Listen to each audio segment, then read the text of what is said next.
The episode starts with Adrien and new girl Sublime running, but little do they know they are being watched by Marinette, of course.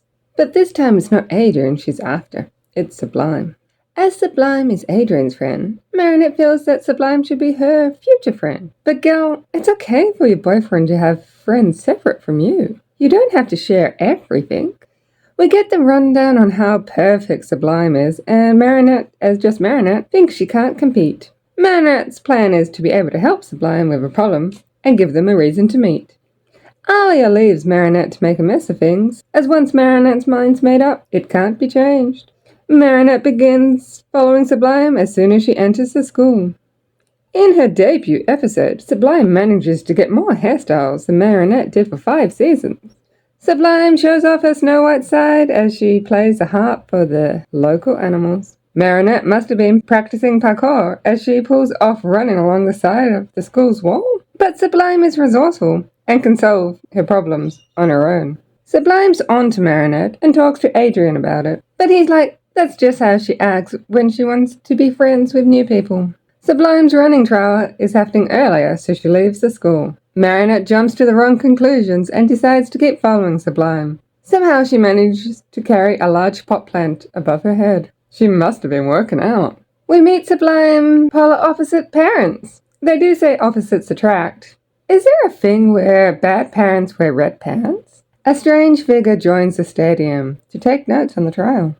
The trials for Bob Roth to see if he will become Sublime's sponsor, so she can compete in the World Championships. But he only cares about money, so he's not yet convinced. Sublime changes legs, while Marinette waits outside the changing rooms. Marinette chooses the exact moment Sublime is in the bathrooms to talk to her, and with guidance from Tikki, decides this isn't the best moment. Luckily, Sublime doesn't hear them talking. Marinette's hiding in the stall as Sublime tells her fear where to go. Marinette's thinking she's talking to her. Does Tikki push her out of the cubicle as Marinette's feet don't appear to move? Marinette jumps to conclusions again, thinking Sublime's in love with Adrien. I mean, he's a nice guy, but really? Sublime realizes she forgot her water bottle and returns to the change rooms to get it. Somehow Marinette can see through the closed door and walls to know that she is returning. She has time to use supplies on this well-stocked cleaning trolley to make a Serpinator costume. She knocks over an unattended bucket of soapy water and slushes it around on the floor, creating a lot of bubbles, which for some reason Sublime walks through to get her water bottle. There was a clear path if you went round it. She instructs Marinette to stay and wait for her. I want to know how Marinette was able to cut the eye holes out of that sponge mask with such precision in a short amount of time. Marinette thinks using the Ladybug Miraculous for personal reasons will solve the problem of convincing Sublime Marinette was really akumatized. We've seen how that worked in the past. With a quick prep talk from both her parents, and Sublime's ready to run. But those soap bubbles are vicious, and they're ready to take her down. Ladybug shows us up, causing Sublime to stumble and fall, breaking her prostheses. Ladybug starts to realize that maybe this was her fault. Good thing new Butterfly Miraculous holder Chrysalis was at the stadium as the Akuma doesn't have far to go to get Caroline, and akumatizes her into Sublimation. This lady really needs to start living her own life and not for her daughter. Now there's a real akumatized villain. Ladybug's ready for action. Sublimation's powers to make people a better version of themselves. Sublimation's and Ladybug battle it out, with Ladybug being thrown and dumped. It's then that Ladybug calls for backup. Though, why isn't Cat Noir the first one on speed dial?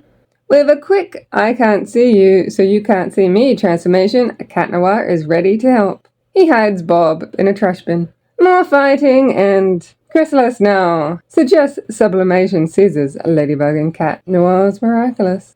A little more fighting, and Ladybug calls her Lucky Charm. A makeup compact. Cat Noir gives Ladybug a prep talk of how Sublimation has no power over Ladybug because she's the best version of herself. Blech. This gives Ladybug the idea to be hit by Sublimation's power, and Cat Noir gets hit too. And look at that!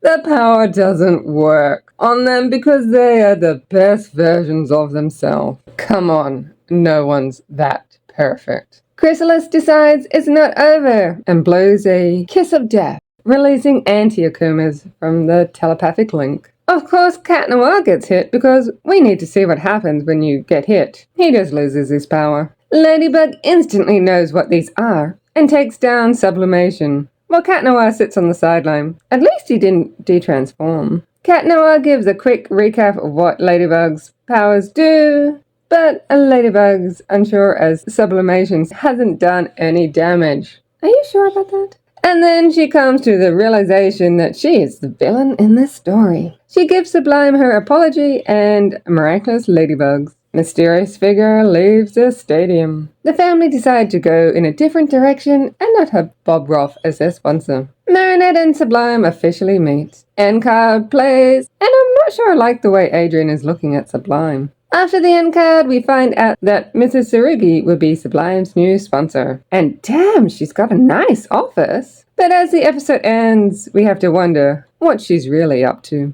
I could have done this on my own. But we're the Cat and Bug team, remember? Bug and Cat team, you mean?